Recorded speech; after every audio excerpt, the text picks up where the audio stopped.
성장, 방향 이런 주제로 한번 말씀을 살펴보려고 해요. 여러분 시간 되실 때마다 이 베드로전서나 후서를 좀 읽어보십시오. 왜냐면 마지막 때에 우리가 고난이 있을 것이고 그 고난을 어떻게 이길 것이냐 이런 부분들을 베드로 사도가 여러 방면에서 말해주고 있기 때문에 그래요. 그런데 그 와중에도 우리 신자가 자신의 신앙을 어떻게 성장시켜 나갈 것인가를 몇 가지의 단어로 압축해서 우리에게 보여주고 있습니다. 기독교 신앙은 죄인이 하나님의 자녀가 되어 이 땅에서 만사형통하게 살다가 죽으면 천국 가는 것을 말하지 않습니다. 그런데 안타깝게도 오늘날 많은 기독교인들이 이런 인식에 머물러 있어요. 베드로전서의 주제는 고난을 이기는 승리지만 곳곳에서 신자가 신앙의 전진을 어떻게 이루어가야 하는지를 아주 논리적으로 기록하고 있습니다. 그래서 오늘 우리는 베드로전서의 몇 구절을 통해서 이런 과정들을 한번 살펴볼 겁니다. 큰 개요는 첫 번째가 다시 태어남, 거듭남이라고 표현하는 신앙의 출발이죠. 출생. 그 다음에 성장해야 되죠. 아이가 태어났으면 성장해야 된다고. 아이가 태어났는데 자라지 않으면 그것처럼 답답한 게 없죠. 그런 다음에 거룩한 집으로 지어짐. 여기부터 좀 이제 고상하고 깊은 진리들입니다. 그 다음에 거룩한 제사장으로 봉사하는 것. 이게 베드로전서에 나와 있는 신자의 성장 과정이라고 우리가 정의할 수 있어요. 여러분 여기에 다 동의할 수 있죠? 동의 안 되는 게 하나도 없어. 근데 이게 말처럼 쉽지가 않다는 거예요. 가장 먼저 다시 태어남. 자, 베드로전서 1장 23절. 베드로전서 1장 23절. 자, 같이 읽습니다. 시작. 너희가 다시 태어난 것은 썩을 씨에서 난 것이 아니요 썩지 아니할 씨에서 난 것이니 살아있고 영원히 거하는 하나님의 말씀으로 된 것이니라. 여러분이 기억하다시피 요한복음 3장에서 주님은 사람이 다시 태어나지 않으면 하나님의 왕국을 볼 수 없고 들어갈 수도 없다고 아주 잘라서 말씀하셨습니다. 이 말씀을 하실 때 진실로 진실로 두 번이나 반복하십니다. 보세요. 이 세상의 종교는 신념을 믿는 것이지만 기독교 신앙은 새로운 출생의 문제를 다룹니다. 사람은 물에서 나고 그리고 성령에게서 나야 합니다. 물에서 난다는 것은 육체의 출생을 말하는 것이죠. 그리고 성령에게서 난다는 것은 영적인 출생입니다. 사람이 육체로 한번 태어나 이게 첫 번째 출생입니다. 첫 번째 출생. 엄마 뱃속에서 육체적으로 출생합니다. 근데 육체적으로 출생한 이 사람은 아담의 씨를 받고 태어났기 때문에 처음부터 죽은 채 태어난다. 지금 열심히 운동하고 공부하고 뛰어다니고 사업하고 있는데요.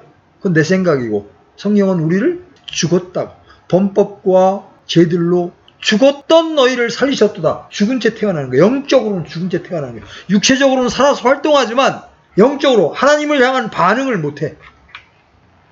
태어나자마자 할렐루야 그러는 사람 한 사람도 없고 태어나자부터 나 교회로 모여서 하나님을 경배해야지 그런 사람 아무도 없어. 왜 그래요? 죽어있다. 영적으로 죽어있는 상태다. 태어날 때. 그래서 주님은 다시 너희가 이제 영적으로 출생해야 된다. 이게 거듭남이에요. 그런데 이 다시 태어남은 누구라도 가능하다는 거예요. 늙은 자도 병든 자도 다시 날 수 있습니다.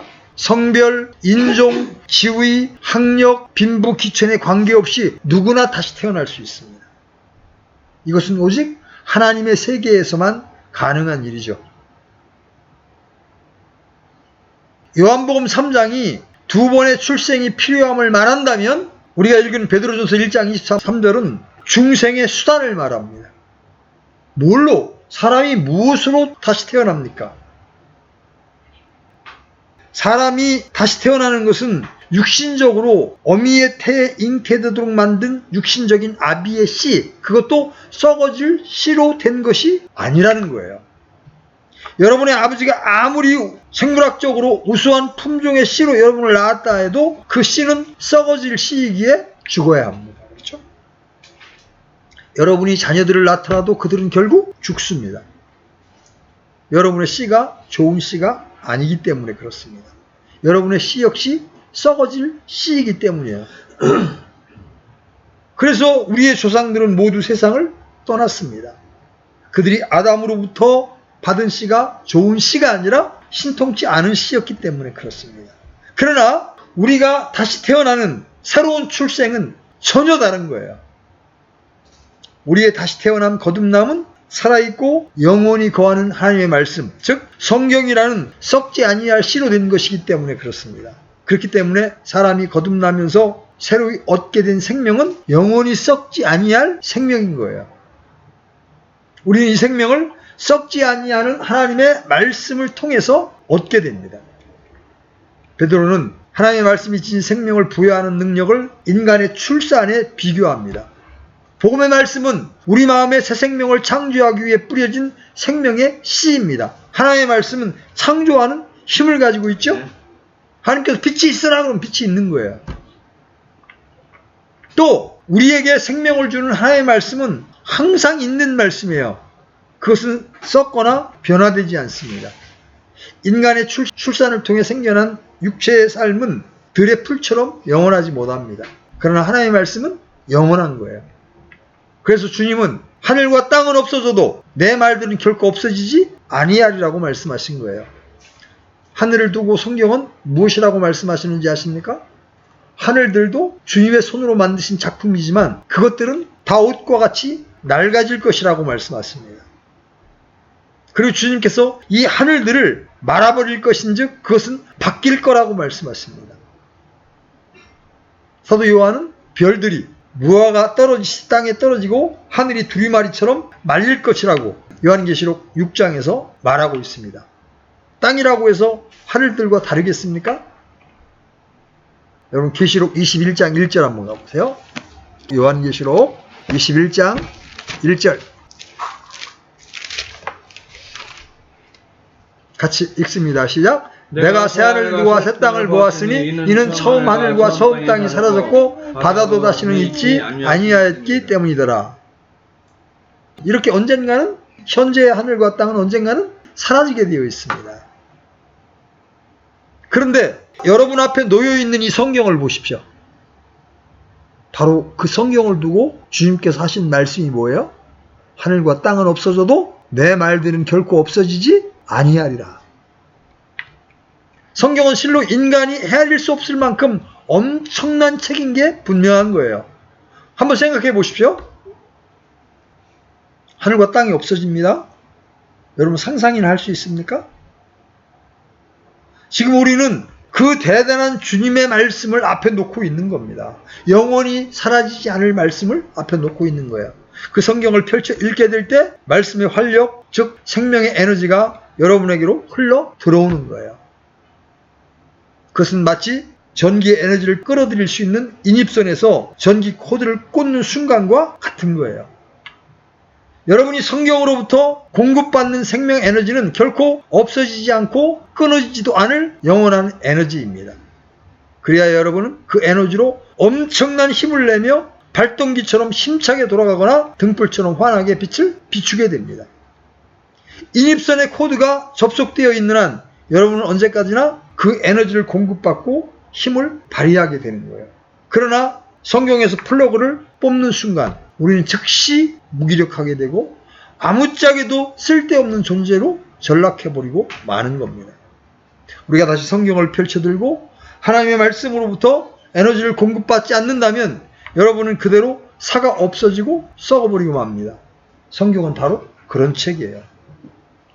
이처럼 하나님의 말씀은 살아있기 때문에 여러분이 성경을 집어드는 순간 여러분 손에는 단순한 어떤 물건이 들려져 있는 것이 아니라 생명을 가진 유기체가 들려있는 겁니다. 왜 성경을 읽어야 되는지 알겠어요? 생명체는 활력이 있고 움직이고 숨을 쉬고 에너지를 발산합니다.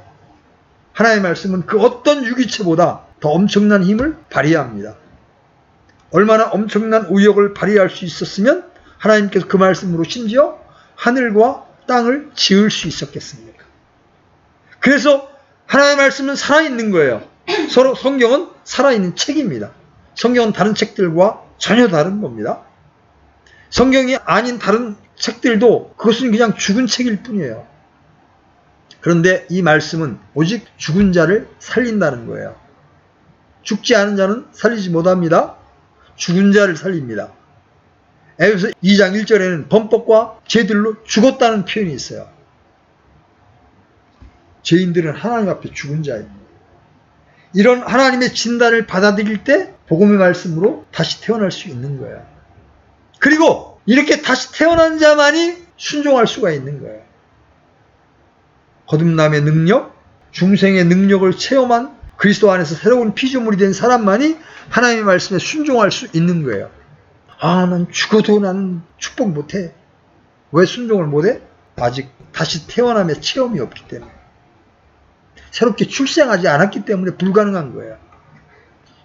여러분, 죄인의 특징이 뭐예요? 하나님의 말씀에 순종할 능력이 없다는 겁니다. 예수님을 믿지 않으면서 진리의 말씀에 순종하는 것은 불가능합니다. 여러분, 옳다는 것을 안다고 해서 순종할 수 있는 게 아니에요. 그렇죠? 오직 하나님의 말씀으로 다시 태어난 사람만이 진리의 말씀에 순종할 수 있는 거예요. 예수님을 믿지 않는 사람들도 성경 속에는 참 좋은 말씀이 많다 이렇게 생각하는 사람 많습니다. 그러나 그렇게 동의한다고 해서 순종하지는 못합니다. 그렇기 때문에 순종한다는 것 자체가 축복이에요. 축복. 진실로 사람이 다시 태어나는 것은 썩어질 씨앗으로 되는 것이 아니라 썩지 아니할 하나님의 말씀으로 됩니다. 그 하나님의 말씀을 내가 진실되게 믿음으로 받아들일 때 우리는 다시 태어나는 거예요. 그것 외에는 무엇으로도 거듭날 수 없어요. 교육, 세상에 있는 어떤 것, 또 어떤 힘이나 능으로 되지 않습니다. 징벌로도 사람을 바꿀 수 없습니다. 구약의 메시지를 보면 전능하신 하나님이 죄인들을 끊임없이 심판해도 죄인들은 변하지 않습니다. 잠깐 변한 듯 했다가 다시 돌아옵니다. 이스라엘 역사가 그걸 증명하잖아요. 죄진 사람을 교정하기 위해서 국가에서 막대한 돈을 투입합니다. 그렇죠? 그리고 최고의 엘리트들을 법관으로 세우고 죄를 방지하고 죄인들을 교정하려고 합니다. 교도소는 또 갱생을 위해서 존재합니다. 그러나 교도소에서는 갱생이 이루어지지 않습니다. 현재의 사법체제를 가지고는 범죄를 예방할 수도 없고 범죄자들을 갱생시킬 수도 없다는 사실을 전문가들도 인정합니다.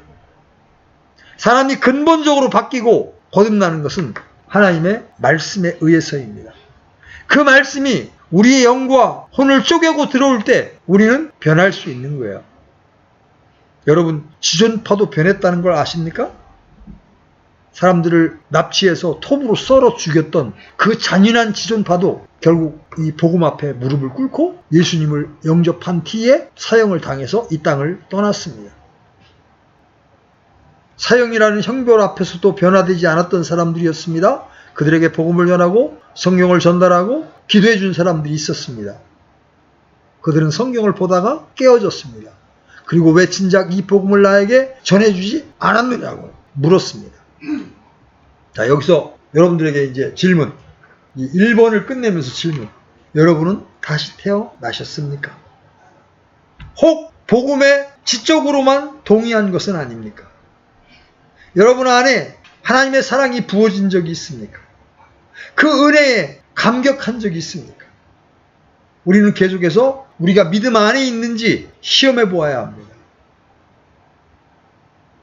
진지하게 복음의 말씀 앞에 서서 내가 예수 그리스도를 나의 구주로 신뢰하고 받아들였는지 살펴봐야 됩니다. 자, 두 번째, 이렇게 다시 태어났다면 성장해야 되겠죠. 그죠? 복음의 말씀으로 다시 태어난 사람은 반드시 자라가야 합니다. 자, 베드로전서 이제 2장으로 갑니다. 베드로전서 2장 2절. 읽습니다. 시작. 새로 태어난 아기들로서 말씀의 순수한 젖을 사모하라. 이것은 너희가 그 젖으로 말미암아 성장하게 하려 함이라. 자, 다시 태어나는 순간에 성경은 그를 뭐라고 불러요? 새로 태어난 아기다. 갓난아기다. 이렇게 부릅니다. 여러분의 옛사람, 썩어질 씨로 되었던 과거의 여러분은 예수 그리스도와 함께 갈보리에서 죽었고, 다시 태어난 여러분은 이제 썩지 아니할 씨로 새롭게 태어난 갓난아기인 거예요. 자, 그러면 갓난아기는 뭘 먹어야 합니까? 처음에 태어난 아기는 젖을 먹어야 되죠. 왜? 그것으로 인하여 자라게 되기 때문이에요.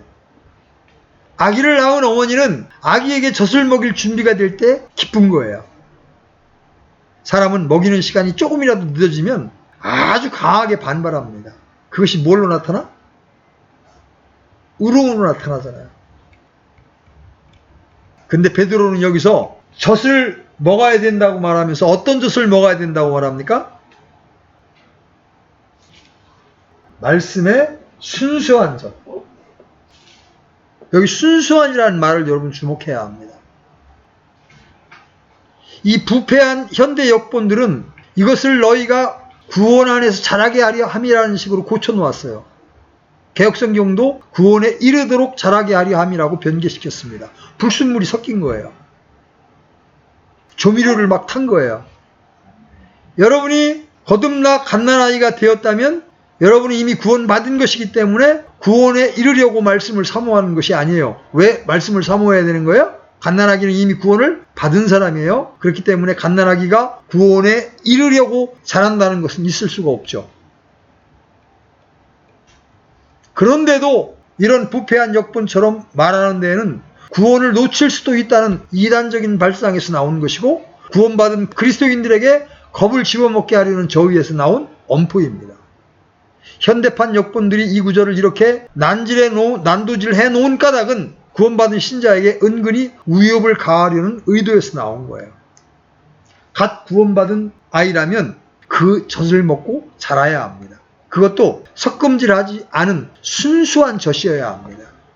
젖은 무엇보다 순수해야 하고, 어떤 목적으로든 무엇 하나 이물질이 첨가되거나 본래 성분을 제거하지 않은 보통 그대로의 가공되지 않은 순수한 젖이어야 합니다. 오늘날 모든 현대판 역본들은 말씀의 젖에 향료를 첨가하기도 했고 탈지시키기도 했는가 하면 또 가공 처리해서 어떤 역본들은 그 맛이 요구르트 같기도 하고 어떤 것은 버터, 밀크 같기도 합니다.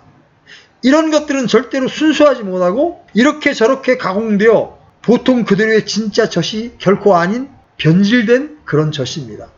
갓난아이는 이런 가짜 젖을 먹고 제대로 자랄 수 없습니다. 크기는 큰 것 같은데 뭔가 괴상하게 큽니다. 이 구절에서 베드로가 역설하고 있는 내용이 바로 이것입니다.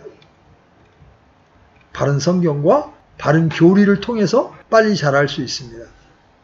교박교회에서 20년 있었던 것보다 바른 것을 붙잡은 신자들이 훨씬 빨리 자랍니다.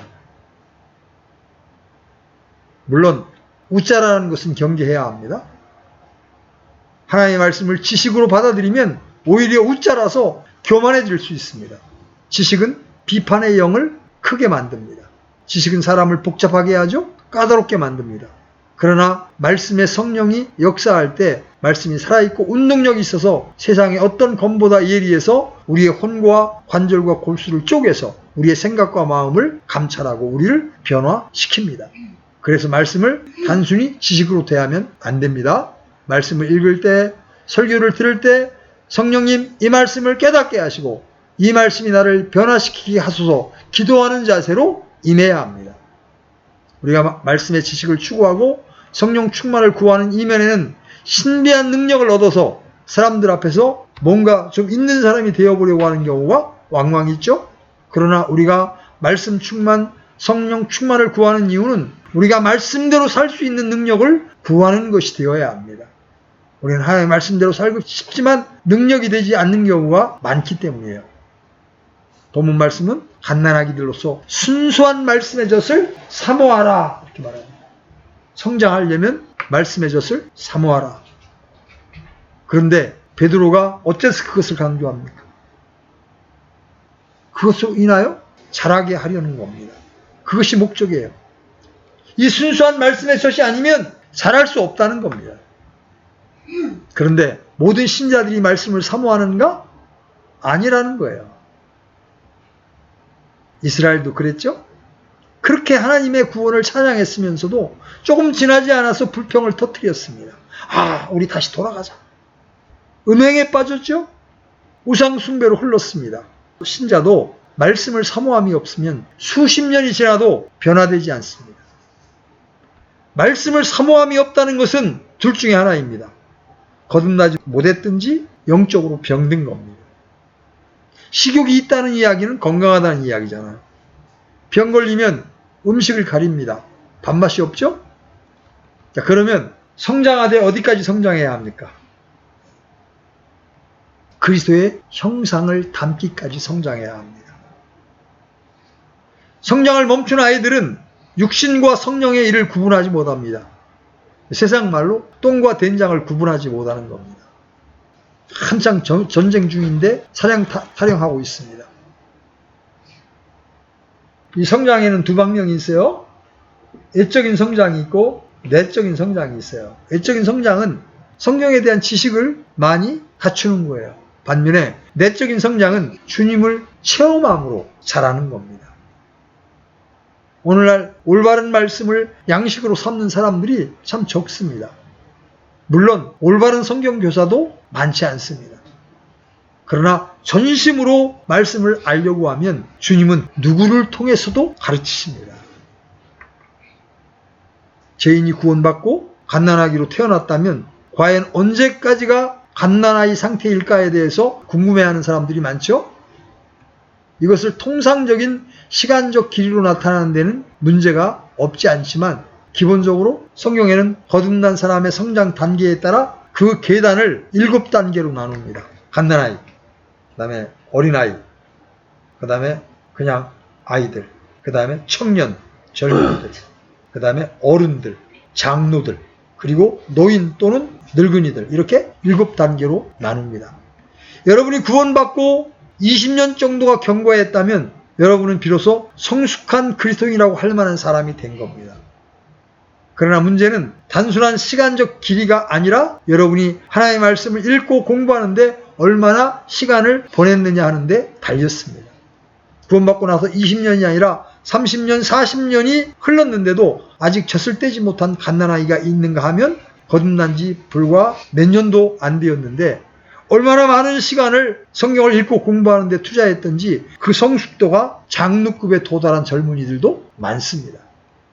어쨌든 그리스도인으로 거듭난 갓난아이는 말씀의 젖을 먹지 않고는 자랄 수가 없고 그것도 순수한 말씀의 젖을 먹어야 합니다. 베드로가 2절에서 갓난아기들로서 순수한 젖을 사모하라. 이는 너희가 그것으로 인하여 자라게 하려 함이니라고 언급하고 있는 것은 순수한 말씀의 젖이 아니고서는 자랄 수가 없다는 사실을 강조하고 있는 거예요. 그렇기 때문에 여러분이 성경을 읽는데 충분한 시간을 소비할 수 없다면 여러분 정상적인 성장을 기대하기 어려운 겁니다. 자, 세 번째, 태어났으면 자라야 한다. 이건 너무나 상식적인 거기 때문에 우리가 이치적으로 다 이해할 수 있어요. 그 다음에 이제 조금 고급스러운 진리가 뭐냐면 영적인 집으로 건축되는 겁니다. 영적인 집으로 건축되는. 자, 베드로전서로 다시 돌아가셔서 2장 5절, 베드로전서 2장 5절. 5절 찾았으면 같이 읽겠습니다. 시작. 너희도 살아있는 돌들로서 영적 집으로 건축되고 예수 그리스도를 통해 하나님께서 받으실 만한 영적 희생물을 드리는 거룩한 제사장이 되었도다. 여기 두 가지 주제가 등장합니다. 그 첫 번째가 뭐냐면 영적인 집으로 건축된다. 거듭나고 성장하면 이제 건축 재료로 잘 준비되는 겁니다. 신자는 산돌이신 그리스도를 믿어 살아있는 돌들이 되었습니다. 하나님께서 우리를 살아있는 돌이 되게 하신 것은 건축 재료로 삼기 위해서입니다. 건축 재료. 우리를 재료로 해서 영적인 집을 지으시려는 거예요. 이 영적인 집은 살아있는 집이요 하나님의 처소입니다. 이 집이 살아있고 자라는 집인 까닭은 그 집의 모퉁이 돌이 산돌이요 지어져 올라가고 있는 우리가 살아있는 돌들이기 때문이에요. 여러분이 죽은 돌이라면 그 집은 죽은 집이요 자라지 못하는 집이 되었을 겁니다. 집으로 건축되는 이 건축 재료는 마름지를 필요로 하죠. 여기 집을 지을 때 봐요. 나무를 이렇게 잘라가지고 네모난 이걸 만들려면 어떻게 해야 돼? 톱으로 쓸고 대패로 깎아야 됩니다. 마름질. 그래야 서로가 그 집으로 딱 맞게 건축될 수가 있는 거예요. 이 영적인 집은 또 거룩한 성전이요. 그렇기 때문에 하나님의 거처가 되는 건물이에요. 여러분이 산 돌들이 되어 지어져 올라가는 이 영적인 집, 하나님의 거처인 이 거룩한 성전은 산돌이신 예수 그리스도께서 친히 모퉁이돌이 되셨고 여러분도 그 모퉁이돌에 딱 맞게 알맞게 맞추어져서 쌓아 올려져 가고 있는 거예요. 근데 여기에 영적인 집으로 지어져 가는 건축 재료가 되려면 여러분 안에 자기 부인이라고 하는 십자가의 공과가 반드시 필요한 거예요. 왜? 우리가 함께 하나님의 처소로 지어져 가려면 서로가 부족한 부분을 서로 받지 못하면 함께 건축 재료로 연합해서 이렇게 딱딱 규격이 맞는 그런 것들로 세워질 수가 없어요. 그죠? 한 사람이 툭 튀어나왔으면 한 사람이 그걸 받아줘야 되거든. 근데 못 받아들이면 어떻게 해? 서로가 서로를 받지 못하면 튕하고 튕겨져 나가서 다툼이 일어나고 분열이 일어나는 거죠. 그죠? 그래도 교회 안에 잘난 사람만 있으면 안 돼요. 연약한 자를 받을 수 있는 사람. 십자가의 마름질이 되어진 사람들. 그때 우리가 영적인 집으로 지어가야 할 수 있는 건축 재료가 될 수 있는 거다. 자, 네 번째. 똑같은 2장 5절에 너희가 어떤 사람들이 되었도다? 하나님께서 받으실 만한 영적 희생물을 드리는 거룩한 제사장이 되었도다. 제사장은 하나님의 집인 성전에서 봉사하는 자죠. 신자는 영적인 집으로 지어져 갈 뿐만 아니라 그 집에서 섬기는 제사장이에요. 성전과 그 성전에서 봉사하는 제사장. 핏부림을 받고 기름이 칠해지죠. 구약의 제사장들은 핏부림을 받고 기름을 발랐습니다. 바로 우리가 예수님의 핏부림을 받고 성령으로 우리가 기름을 바른 자들이에요. 그래서 이 제사장은 하나님께서 기뻐하실 영적 희생물을 드리는 임무를 맡게 됩니다. 베드로는 우리가 제사장이 되어 하나님께 드리는 영적 희생물을 하나님께서 기뻐하신다고 말하고 있어요. 그러면 제사장인 우리가 하나님께 드릴 영적 희생물은 어떤 게 있어요? 구약시대에는 짐승이나 음식물을 드렸습니다. 로마 카톨릭은 매주 일요일 미사라는 이름으로 희생제사를 드립니다. 하나님께서 기뻐하실 영적 제물들은 이제 짐승도 로마 카톨릭 사제들이 드리는 영성체도 아니라 거듭난 성도들이 드리는 말 그대로의 영적 희생물이에요. 자, 히브리서 13장 읽어봅니다. 히브리서 13장 15절로 16절. 히브리서 13장 15절로 16절. 찾았으면 같이 읽습니다. 시작. 그러므로 우리가 그분으로 말미암아 계속해서 찬양의 희생을 하나님께 드리자. 그것은 곧 그분의 이름에 감사를 드리는 우리 입술의 열매니라. 오직 선을 행하는 것과 나누어주는 것을 잊지 말라. 하나님께서는 이 같은 희생을 매우 기뻐하시느니라. 보세요. 제사장으로서 신자가 가장 먼저 드릴 수 있는 희생이 뭐예요? 찬양의 희생이죠. 그죠? 감사의 희생입니다. 주의 첫날 집회로 모였을 때 여러분들이 말씀을 선포할 수 없다 하더라도 하나님 앞에 찬양을 드릴 수 있습니다. 그죠? 하나님의 어떠하심을 여러분들이 입으로 시인하고 선포할 수 있습니다. 이게 찬양의 희생입니다. 두 번째는 선을 행하는 것. 다른 사람에게 나누어 주는 것. 이것이 하나님께도 받으실 만한 영적 희생물입니다. 그 다음에 로마서 12장에 의하면 자신의 몸을 희생물로 드리는 것.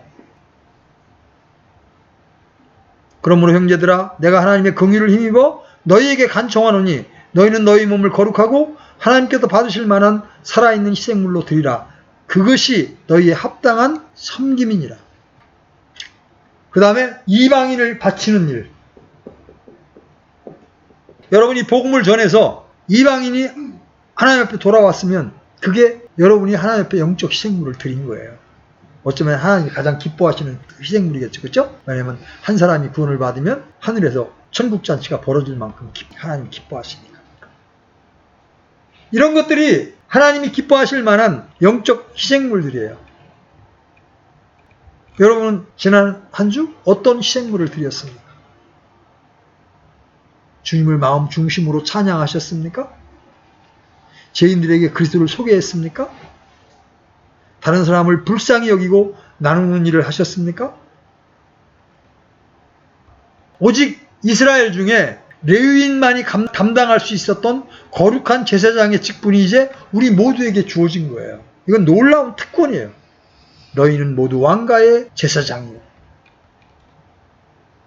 그전엔 청와대에 근무하는 게 금지였잖아요. 그래서 대통령 선거 끝나면 나를 불러주지 않을까? 이렇게 정치꾼들이 이렇게 기대를 하고 있는 겁니다. 여러분은 하나님의 집에서 각양의 은사로 봉사하도록 부르심을 받은 자들입니다. 그런 부르심을 망각하고 있다면 지금 위치 이탈을 하고 있는 거예요. 자, 오늘 우리는 신자의 전진 방향을 아주 간략하게 살펴보았습니다.